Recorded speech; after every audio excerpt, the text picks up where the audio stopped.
तो question number 14 के अथवा में इसी का भाई क्वेश्चन है। देखिए क्या बोला गया है, शंकु की ऊंचाई ज्ञात करना है। क्या याद करना है? शंकु की ऊंचाई। और ऊंचाई के लिए आपको यहाँ पे बताया है, यदि उसका आयतन, आयतन मतलब बेटा वॉल्यूम, क्या दिया है 555 घन सेंटीमीटर क्यूब सेंटीमीटर है, तो उसका व्यास, व्यास नहीं व्यास 10 सेंटीमीटर है, तो आपको उसका क्या निकालना है? ऊंचाई निकालना है। देखो आपको दो चीज दिया है शंकु के बारे में, शंकु का आयतन दिया है वॉल्यूम, और दूसरा क्या दिया है? व्यास। लेकिन हम जब, पता है हमको कि जब भी हम बात करते हैं किसके, शंकु के, तो हम लंबवृत्तीय शंकु की बात कर रहे हैं। किसकी बात कर रहे हैं? लंबवृत्तीय शंकु। जैसे एक कुछ इस प्रकार से, ठीक है, ये हमने क्या बनाया? त्रिभुज। या मैं इसको कुछ इस प्रकार से बनाता हूं, ठीक।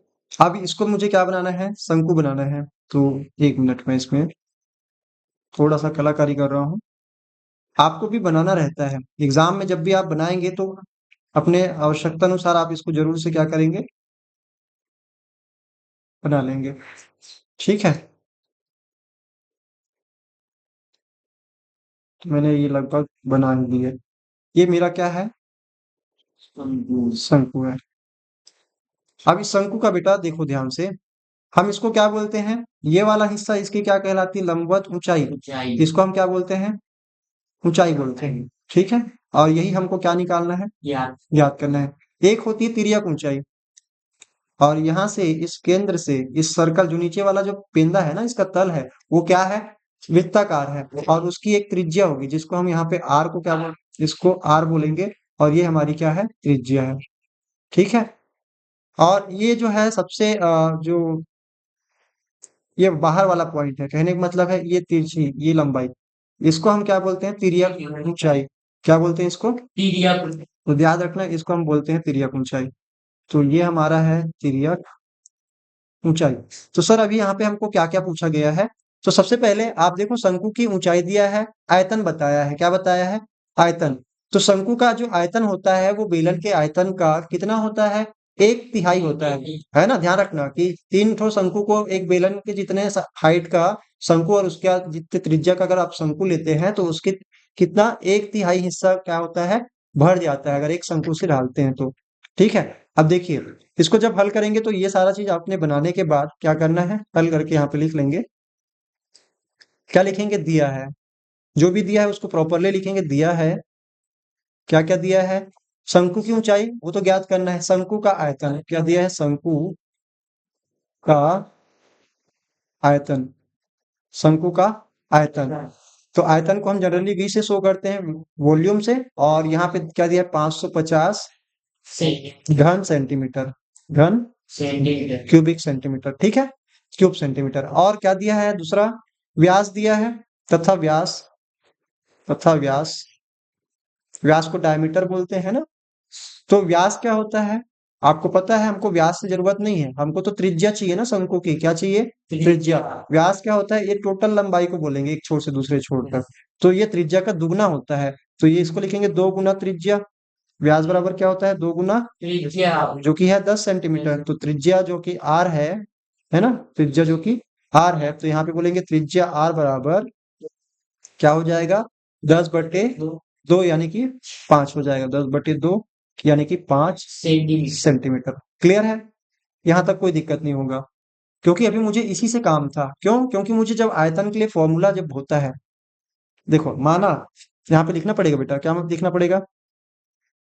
माना शंकु की ऊंचाई, माना शंकु की ऊंचाई h सेंटीमीटर है, इसलिए फॉर्मूला क्या होता है? आप लिख लेना, सूत्र क्या है फॉर्मूला। तो सूत्र हमारा यहाँ पे है कि शंकु का आयतन बराबर क्या होता है? शंकु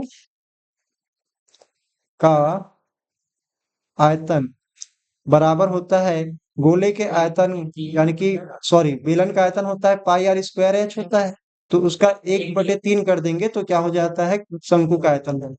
अब यहाँ पे h के बराबर हमने h ही रखना है।